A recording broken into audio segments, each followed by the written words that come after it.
I'm Zim, and you're listening to the Helpful Photographer Podcast in collaboration with New York City Photo Safari. To register for a safari, please visit newyorkcityphotosafari.com. This is part 6 of a 6-part episode on bird photography. In my last episode, I talked about anticipating flight, reading body language, timing your shutter, and using high-speed continuous mode to capture the perfect in-air shot. If you haven't listened to that one yet, definitely go back. Today, I'm switching gears to talk about gear. It's a critical tool for anyone chasing wildlife, monopods. Now, I know what you're thinking. A monopod? Really? Yes. Although they're underrated, in some cases, they're absolutely essential. Let me explain. A monopod's main job is stability.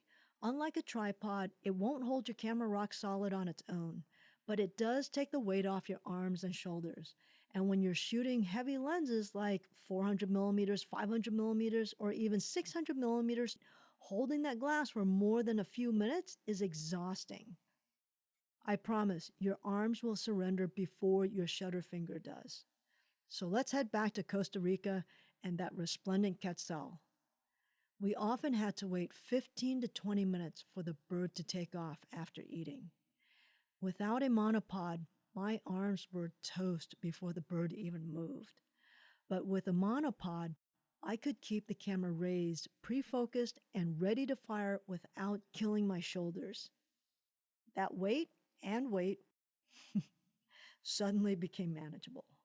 So how do you actually use a monopod effectively?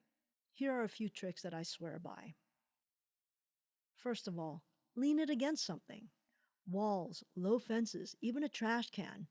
Anything that gives extra stability. Use your body. If you don't have anything to lean against, wrap a leg around the monopod and brace it against your inner thigh. That small contact point adds a lot of control. Pick the right head. Most monopods don't come with heads. A small ball head is great for general wildlife, and a gimbal head is perfect for heavy telephoto lenses. Mind the height. I'm 5'4", so my monopod extends just over my head. Taller shooters will want to make sure it reaches eye level to avoid crouching for long periods. Consider the collapse size. Some monopods are huge when folded. I use a smaller carbon fiber model that I can clip to a holster on my bag, so it's always with me.